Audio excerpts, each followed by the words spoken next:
இந்த ஆன்லைன்ல கட்சி நடத்துறது ஏற்கனவே பார்த்தீங்கன்னா ஒன்று பாஜக, ஆமா, அடுத்து நாம் தமிழர், அடுத்து வந்து பார்த்தீங்கன்னாக்க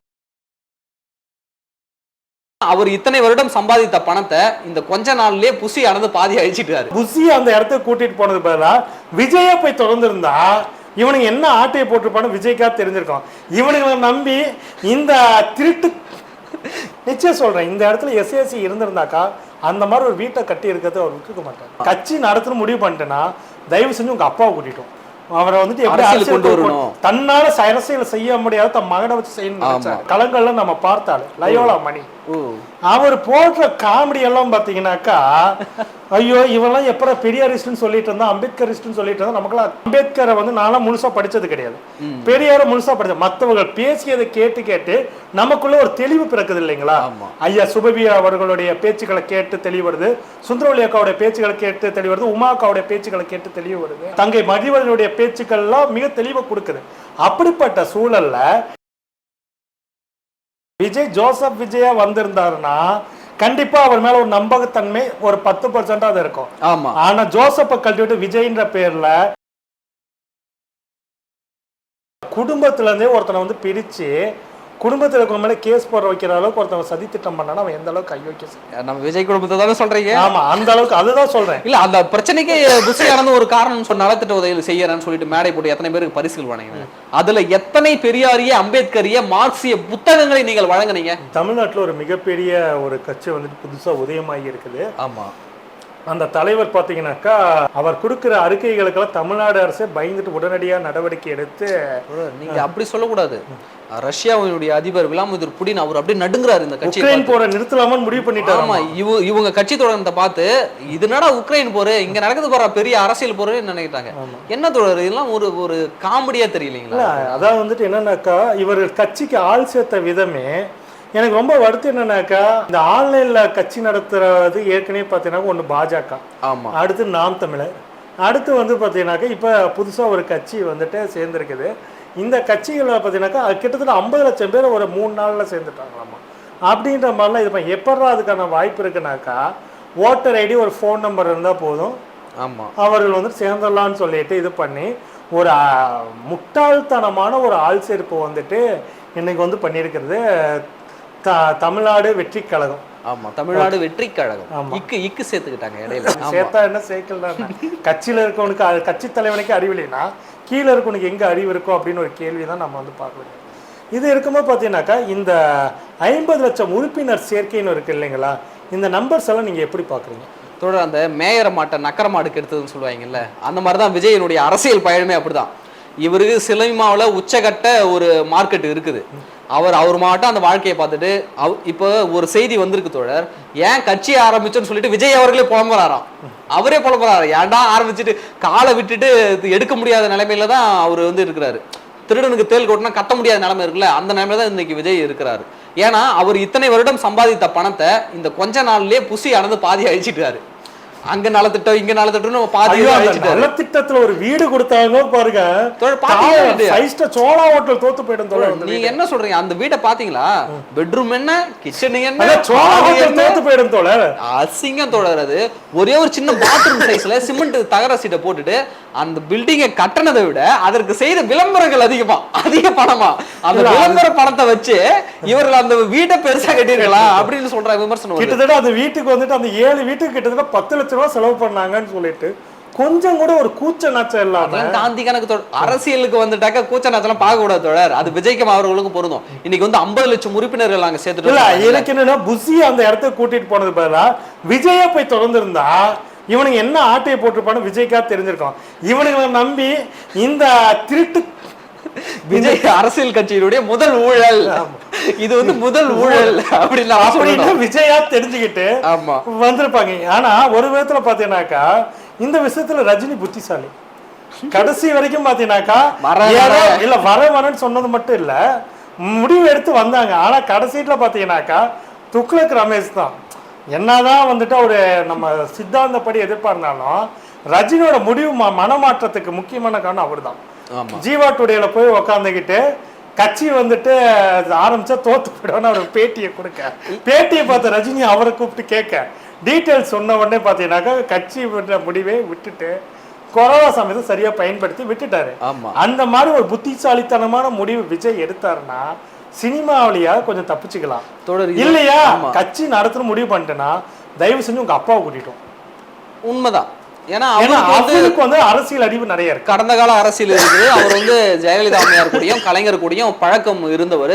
அவருக்கு கொஞ்சம் அரசியல் தெளிவெல்லாம் இருக்குது. ஆனா அப்பா மேலே வழக்கு போட்ட ஆளுதான விஜய். அவர் எப்படி வருவாரு? இல்ல அதுதான் வந்துட்டு என்னன்னாக்கா கொஞ்சம் அரசியல் தெளிவுள்ள ஒரு மனிதர் தான் விஜயும் வந்துட்டு. சந்திரசேகர் உருவாக்குனதே ஒரு பீரியடுக்கு அப்புறமேட்டு அவரை வந்துட்டு எப்படி அரசியல் கொண்டு வரணும், தன்னால அரசியல் செய்ய முடியாத தன் மகனை வச்சு செய்யணும்னு நினைச்சாரு. அது ஓப்பனா நான் சொல்றேன். அவருடைய பேட்டிகளை பார்த்தீங்கன்னாக்கா அந்த ஆதங்கங்கள் வரும். அரசியல் சம்மந்தப்பட்ட பேட்டிகளை பார்த்தீங்கன்னா அந்த ஆதங்கங்கள் நல்லா தெரியும். தன்னால செய்ய முடியாது தன் பையனை வச்சு எப்படியா செஞ்சு காட்டிடணும், சாதிக்கணும். எல்லாத்துக்கும் ஒரு மக்கள் மேல ஒரு அக்கறையில் வந்துட்டு செய்வாங்க. அந்த மாதிரி ஒரு எண்ணத்துல இருந்ததை இந்த புசி ஆனந்துன்னு சொல்லிட்டு ஒரு ஆளை உள்ள கூட்டிட்டு வந்ததுக்கு அப்புறமேட்டு ஏகப்பட்ட குழப்பம் இருந்துச்சு. அதுலயும் பாத்தீங்கன்னாக்கா விஜய் கட்சிக்கு ஆட்கள் சேர்த்திருக்காங்களே நிர்வாகிகள் சொல்லி சில பேரை இது பண்ணியிருக்காங்க. அதுல ஒருத்தர் வந்து நம்ம களங்கள்ல நம்ம பார்த்தாலும் லயோலா மணி. அவர் போடுற காமெடி எல்லாம் பாத்தீங்கன்னாக்கா ஐயோ இவெல்லாம் எப்ப பெரியாரிஸ்ட்னு சொல்லிட்டு இருந்தா அம்பேத்கரிஸ்ட்னு சொல்லிட்டு இருந்தா நமக்கெல்லாம் எடுத்து நாமெல்லாம் அம்பேத்கரை வந்து நான்லாம் முழுசா படிச்சது கிடையாது, பெரியார முழுசா படிச்ச மற்றவர்கள் பேசியதை கேட்டு கேட்டு நமக்குள்ள ஒரு தெளிவு பிறக்குது இல்லைங்களா. ஐயா சுபவியா அவர்களுடைய பேச்சுக்களை கேட்டு தெளிவு வருது, சுந்தரவல்லி அக்காவுடைய பேச்சுக்களை கேட்டு தெளிவு வருது, உமா அக்காவுடைய பேச்சுக்களை கேட்டு தெளிவு வருது, தங்கை மதிவதனுடைய பேச்சுக்கள்லாம் மிக தெளிவை கொடுக்குது. அப்படிப்பட்ட சூழல்ல இந்த லயோலா மணியெல்லாம் புதுசாக அம்பேத்கரை பெரியாரை படித்தவர்கள், இன்னொன்று களத்தில் நிற்கிறவங்க, மக்கள் நல போராட்டங்களை இருக்கிறவங்க, முக்கியமான ஆளுமையில கூட நின்றவர், திருமுருகன் காந்தி கூட எல்லாம் கூடவே இருந்து போராட்டங்களை சந்தித்த நபர்கள். இவர்கள் வந்து இன்னைக்கு போயிட்டு விஜய்க்கு சொம்பு தூக்குறாங்க பார்த்தீங்களா, எடுத்து அடிக்கலாமான்னு தோணும். இல்ல தோழர், என்னன்னாக்க நீங்க சொன்னீங்கல்ல பெரியாரிய அம்பேத்கரிய போராட்ட காலம் நின்னாருன்னு, அவர் முழுமையாக பெரியாரையும் அம்பேத்கரையும் உள்ள வாங்கிக்கவில்லை. அவர் சும்மா நானும் பெருமைக்காக நான் பெரியாரிஸ்ட் நான் அம்பேத்கரிஸ்ட் அப்படின்னு பெருமைக்காக சொல்லிக்கலாம். ஆனால் அவர் முழுமையாக அவர்களை உள்வாங்கி இருந்தால் அவர் ஒருபோதும் விஜயின் பக்கம் போயிருக்க மாட்டார். அதுதான் அந்த சிஏஏ இதுக்கு வந்துட்டு விஜய் அவர்களின் அறிக்கை கேட்டு தமிழ்நாடு முதலமைச்சர் சிஏஏ சட்டத்துக்கு அப்படியே அந்த அறிக்கையை பார்த்த உடனே மூணு வரி அறிக்கை. அதுல ஒன்றிய அரசு சரியான கண்டிப்பு இல்ல. சரி, ஒரு முக்கியமான கட்டம் இது சிஏஏ சட்டம் அப்படின்றது பார்த்தீங்கன்னா ஒரு முக்கியமான கட்டம். நான் இந்த சிஏஏ சட்டத்தை மட்டும் பார்க்கல, இதுக்கு பின்னாடி இருக்கிற யூனிஃபார்ம் சிவில் கோடு இதையும் அடுத்து கொண்டாந்துருவாங்க. சோ வந்துட்டு விஜய் அவர்கள் 2000 ரஜினியோட பாலிசி தான், சட்டமன்ற தேர்தலுக்கு வரோம் அடிக்கிறோம், பாராளுமன்ற தேர்தல் அதே மாதிரிதான். 2024 தேர்தல் முக்கியம், 2026 இவங்க எல்லாமே குறி வைக்கிறாங்க தான். அப்படிக்குள்ள எல்லாமே பாருங்க அப்படியே காப்பி டு ரஜினி. ஆமா, காப்பி டு ரஜினி. இன்னொரு விஷயம் என்னன்னாக்க இவரால வந்து அரசியல் வந்து ஜொலிக்க முடியாது தோழர். அது என்னன்னாக்க மக்கள் போராட்ட காலங்கள்ல நின்னு ஒருவன் வராமல் நேரடியா திரைத்துறை சிஏஏ போராட்டத்துக்கு விஜய் முன்னாடி வந்து மாவட்டம் தோறும் ஒரு சின்ன ஆர்ப்பாட்டம் பண்ணிருக்கலாம், ஒரு அறிக்கை கொடுத்தது என்ன. அப்படி இல்லைன்னா கூட மாவட்டத்துல இருக்கக்கூடிய ரசிகர் மன்றம் இருக்குல்ல, அவர்களை கூப்பிட்டு ஏப்பா மாவட்டத்துக்கு ஒரு 100 போஸ்டர் அடிச்சு ஒட்டுங்கப்பா அப்படின்னா சொல்லிருக்கும்ல. இது என்ன அறிக்கை, 3 வரி, அது என்ன டிஜிட்டல்ல ஒரு லேப்டாப்ல உட்கார்ந்து மொபைல்ல எடிட் பண்ணி போடலாம். அரசியல் தெரியாம ஏனாதான தமிழ்நாடு அரசு சிஏஏ சட்டத்துக்கு எதிராக ஏற்கனவே தீர்மானம் நிறைவேற்றி அனுப்பிடுச்சு. நாங்க இந்த சட்டத்தை இம்ப்ளிமெண்ட் பண்ண மாட்டோம்னு சொல்லிட்டாங்க. கேரளா அரசு சொல்லிடுச்சு. அப்படி இருக்கும்போது பாத்தீங்கன்னா இந்த சட்டத்தை தமிழ்நாட்டில் அனுப்பணும் மாநில அரசு உறுதி பண்ண, நீ ஒன்றிய அரசு சொல்ல வேண்டியதானே இந்த சட்டம் மக்களுக்கு எதிராக இருக்குது, நீங்க வந்துட்டு இதை இம்ப்ளிமெண்ட் பண்ணக்கூடாது, இம்ப்ளிமெண்ட் பண்ண நான் கண்டனம் தெரிவிப்பேன் அப்படின்னு சொல்ற ஒன்று துணிச்சல் இருக்குதா? அதான் இல்லையே, அதான் சொல்றதுல தோழர், சினிமா நடிகனுக்கும் அரசியல்வாதிகளுக்கும் நிறைய வித்தியாசம் இருக்குது. அதான் எனக்கு என்ன ஒரு சந்தேகம் வருதுனாக்கா, இந்த ஐடி ரைடு ஏதோ படத்தோட ஷூட்டிங்ல மாஸ் செல்ஃபி எடுத்து ஒரு கலாட்டம் பண்ணாரு இல்லைங்களா, அந்த சமயத்துல வந்துட்டு ரெய்டு நடந்தது வருமானம் எடுத்துட்டு, அப்போ வந்துட்டு ஏகப்பட்ட மிரட்டல்கள் வந்திருக்க மாட்டேங்குது. ஸோ வந்துட்டு அந்த மிரட்டல்கள் வந்து பார்த்தீங்கன்னாக்கா விஜய் வந்துட்டு அந்த மிரட்டலை நிர்பந்தம் இப்போ கட்சி ஆரம்பிக்க வச்சிருக்குது. இது வந்து பாஜகவே செய்திருக்குமோ, ஏன்னா பாஜக வந்து பார்த்தீங்கன்னா இடியை வச்சு தேர்தல் பத்திரம் வாங்க வைக்குது. ஆமா, ஓகேங்களா, மிரட்டுது கட்சிகளுக்கு ஆட்கள் சேர்த்து, சிபிஐ விசாரணை வருமான வரித்துறை ரெய்டுகளை வச்சு கட்சிக்கு ஆட்கள் சேர்த்து கட்சிகளை உருவாக்குது. ஆமா, அந்த மாதிரி ஒரு வேலையை வந்துட்டு விஜய் வச்சு பண்றாங்க அப்படிதான் பார்க்க முடியுது. இதுல இந்த புத்திசாலிகளை தாம நினைத்து கொண்டிருந்த இந்த முட்டா பயல்கள் பேச்சுக்களை கேட்டுக்கிட்டு கோபம் தான் நமக்கு வருது. இது வந்து ஒரு தலைமுறையை அழிச்சிடும். இவர்களுடைய வரவு என்பது ஒரு தலைமுறையை அழிச்சிடும் தோழர். இது வந்து சாதாரணமா நம்ம கடந்து போயிட முடியாது. இன்னைக்கு வந்து நாம பெரியாரிய அம்பேத்கரிய கொள்கைகளை தமிழக மக்கள்ல கடைக்கோடிய மக்கள் வரைக்கும் நம்ம கொண்டு போய் சேர்த்திருக்கிறோம். இன்னைக்கு திடீர்னு ஒருத்தன் வந்து இந்த கொள்கையிலிருந்து, ஏன்னா இளம் கன்றுகள் வந்து என்ன பண்ணுனாக்க இந்த சொல் புத்தி இருக்குல்ல, அது அதிகம் கேட்கும். இவர் ஒரு திரைத்துறை நடிகர், ஒரு மாஸ் நடிகர், அவருடைய திரை நடிப்புல மயங்கி திரையில் பேசக்கூடிய வசனங்கள் எவனோ எழுதி தர வசனம், இவர் சொந்த வசனம் கூட இல்ல, அந்த வசனங்களை நம்பி இவர் என்ன பண்ணுவானாக்க இத்தனை வருடம் நாம கட்டி காத்த அரசியல ஒரு நொடி பொழுதுல மடைமாற்றக்கூடிய வேலை. இப்ப விஜய் பின்னாடி இப்ப ஒரு கூட்டம் பெருங்கூட்டம் போயிடுச்சுன்னு வச்சுங்களேன், அவனை திரும்ப நல்வழிப்படுத்துறதுக்கு இன்னும் நாம 10 வருஷம் உழைக்கணும்.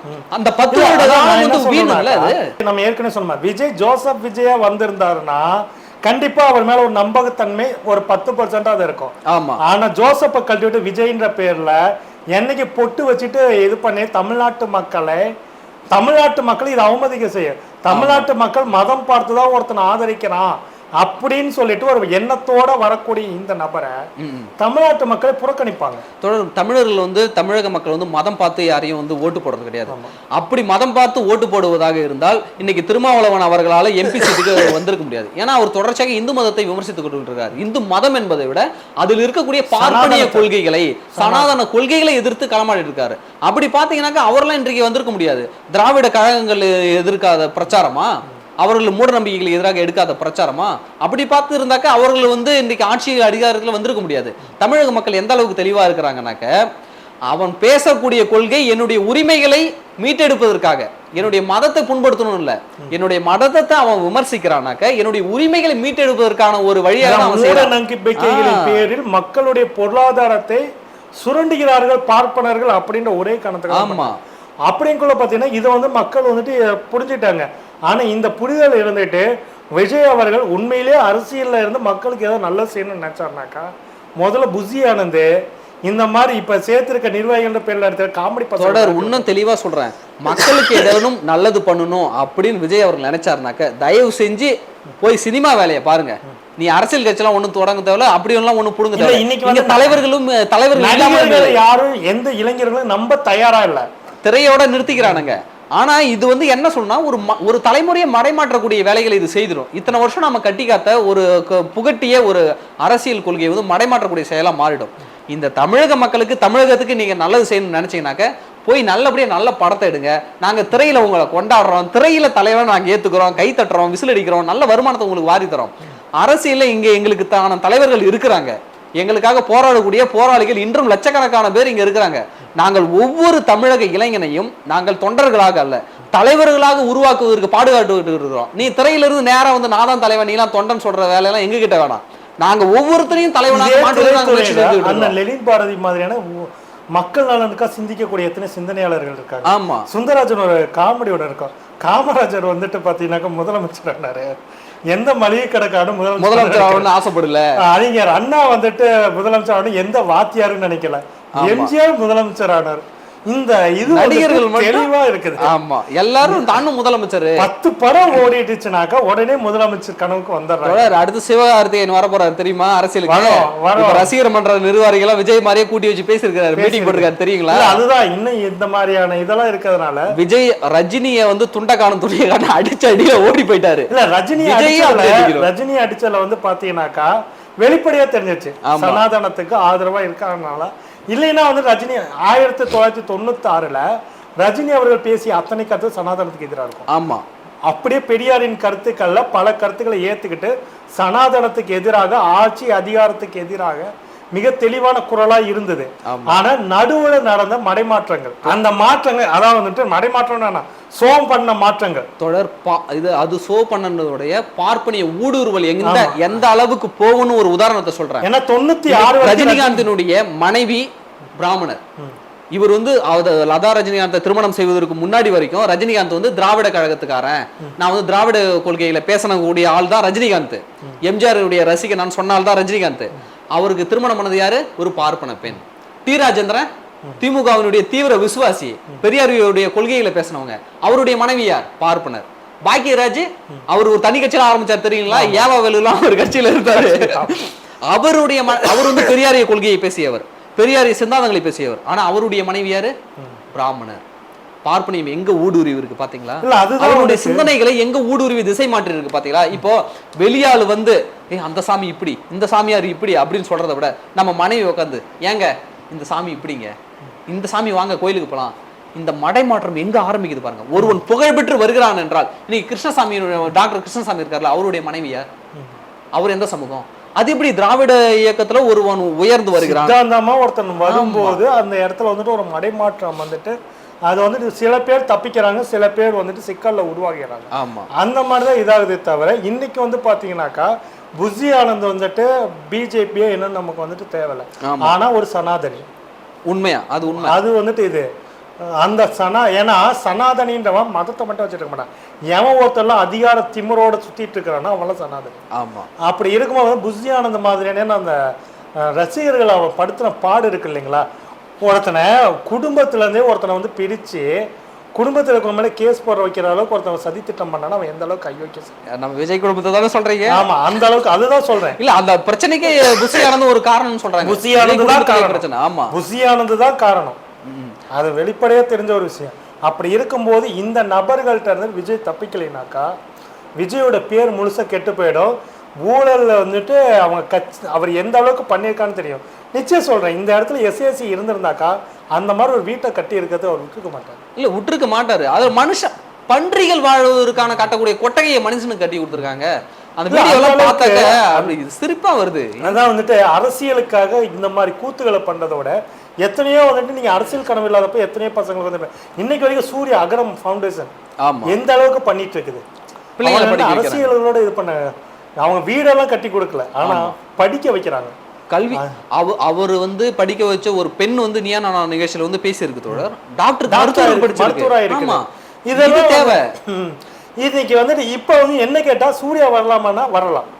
ஆனா அவர் எந்த அவர் எடுத்துட்டு வர சித்தாந்தத்தை பொறுத்ததான் மாறுபடணும் மக்கள். ஆமா, ஆனா மக்களுக்காக நிக்கிறாரு இல்ல, பசங்களோட கல்விக்காக நிக்கிறவன் நிச்சயம் சனாதனத்தை தூக்கிட்டு வர மாட்டான். தொடர் இதுக்கு வந்து மக்களுக்கு நல்லது செய்யணுன்றதுக்கு வந்து கட்சியை தொடங்கணும், ஆட்சியை பிடிச்சிதான் நல்லது தொடங்கணும் இல்ல.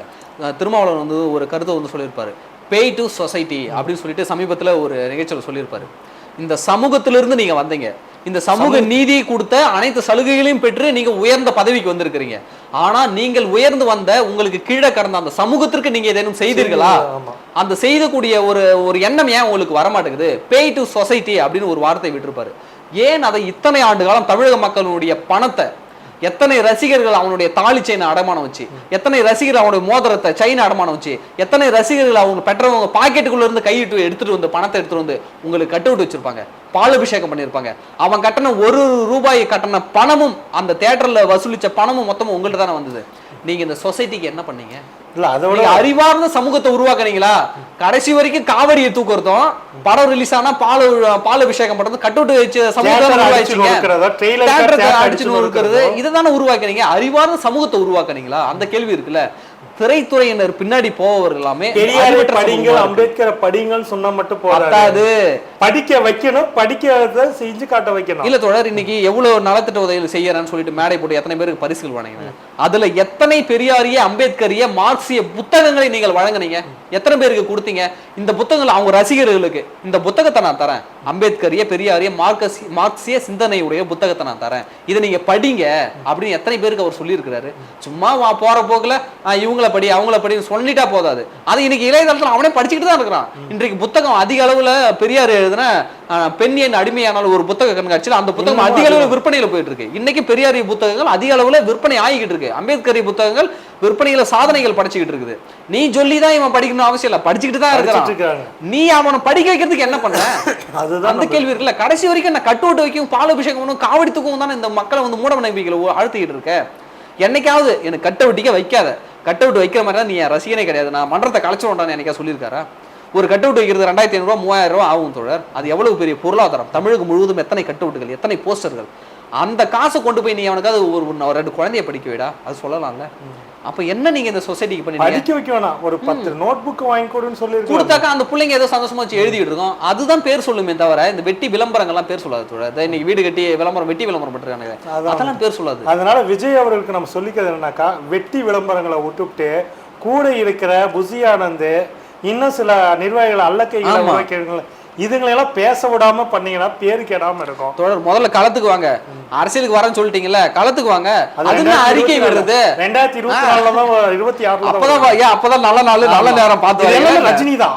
அதான் ரஜினியோடைய அப்படியே காப்பி இதெல்லாம். ஆமா 2.0 3.0 மினி போட் வருது இல்லைங்களா, அந்த மாதிரி இது வந்து நிக்குது. தொடர் உண்மையாலுமே இந்த மக்களுக்காக சிந்திக்கக்கூடியவர்களா இன்னைக்கு விலகி நிக்கிறாங்க. இன்னைக்கு தோழர் திருமுருகன் காந்தி எடுத்துக்கங்களேன், எனக்கு நினைவு தெரிந்ததுல இருந்து மிகப்பெரிய போராட்டங்களை நடத்தியிருக்கிறாரு. சொல்லிட்டு ஒரு போராளிக்காக ஒன்றிய அரசு நடத்திய ஒரே போராட்டம். தேச பாதுகாப்பு சட்டத்துல கைது பண்ணப்பட்டிருக்கிறாரு, குண்டர் சட்டத்துல கைது பண்ணப்பட்டிருக்கிறாரு. எத்தனை ஆண்டு கால போராட்டம், அவரு எத்தனை மேடைகள்ல முழங்கி இருக்காரு. அவருக்கு உணவுல சிறையில என்ன வச்சு கொடுத்தாங்கன்னு தெரியாம இன்னைக்கு வரைக்கும் அவருக்கு வந்து அந்த உடல்நல குறைபாடு இருக்கு தோழர். அது மட்டும் கிடையாது தோழர், நீங்க திருமுருகன் காந்தியை எடுத்துக்கிட்டீங்கன்னா இன்னைக்கு வந்து பல பேர் வந்து அவர் டேனியல் காந்தி, அவர் வந்து தெலுங்குக்காரர் அப்படின்லாம் விமர்சிச்சுட்டு இருக்கானுங்க. அவர் பண்ண போராட்டங்களை நீ முன்னெடுத்திருக்கிறியா? எத்தனை மாதங்கள் சிறையில இருந்திருக்கிறாரு. யாருக்காக? அவர் புள்ளக்குட்டிக்காக இருந்தாரா? அவருடைய பணம் சேர்க்கறதுக்காக இருந்தாரா? அவர் கை நீட்டினாக்க காசு கொடுக்கறதுக்கு இந்த திராவிட கட்சிகளும் தயாரா இருக்கிறாங்க, தேசிய கட்சிகளும் தயாரா இருக்கிறாங்க. எனக்கு காசு தாங்கன்னு கேட்டா கொடுக்கறதுக்கு. ஆனால் இன்றைய வரைக்கும் ஒரு நபரிடம் கூட அவர் கை நீட்டி காசு வாங்கியது கிடையாது. அவர் கை சுத்தம். தொடர் இன்னைக்கு வந்து பாஜகவையும் எதிர்க்கிறாரு. திமுக ஏதாவது தப்பு செஞ்சா திமுகவும் எதிர்ப்பாரு, அதிமுக தப்பு செஞ்சா அதிமுகவும் எதிர்ப்பாரு. இப்படி ஒரு மனிதர் திராவிட கட்சிகளும் திராவிட இயக்கங்களும் இல்லாம இருக்கக்கூடாது, விட்டு கொடுக்கவும் மாட்டாரு. ஆனா குறைகளையும் சுட்டி காட்டுவார். இவர் போன்ற மனிதர்கள் தான் இந்த மண்ணுக்கு தேவை. ஆனா இப்படிப்பட்ட களப்போராளிகள் இவர்கள் அரசியலில் இருந்து விலகி நிற்பது வேதனை அளிக்குது. திருமுருகன் காந்தி அவர்களுடைய திமுகவுக்கு வந்து நேரடியாக ஒரு பிரச்சாரம் பண்ணாலும் அவருடைய பிரச்சாரங்கள் மறைமுகமா திமுக கூட்டணிக்கு உதவுச்சு. மக்களை வந்துட்டு ஒன்றிய பாஜக அரசுக்கும் அடிமை அதிமுக அரசுக்கு எதிராக திசை திருப்பியதுல திருமுருகன் காந்தியோட பிரச்சாரமும் முக்கிய பங்கு இருக்கு. முக்கிய பங்கு. நான் விஜய் அவரெல்லாம் வராங்கல்ல, அவரை மாதிரி திருமுருகன் காந்தி மே 17 இயக்கத்தை அரசியல் இயக்கமா அவர் மாற்றணும் தோட. நான் வந்து அவர் கொடி அறிமுகப்படுத்தினாங்க. அப்ப நான் வந்து ஃபேஸ்புக்ல வந்து பதிவாவே போட்டேன், அவர் திருமுருகன் காந்தியை டேகின் பண்ணி போட்டேன். வரவும் போறவன் கண்ட நாய்களாம் கட்சி ஆரம்பிக்குது. மக்களுக்காக கள போராட்டத்தில் இறங்கி கள போராளியாக இருக்கக்கூடிய நீங்களே கட்சி ஆரம்பிக்க கூடாது, உங்களுக்கு மக்கள் ஆதரவு தரமாட்டாங்கன்னு சொல்றாங்களா?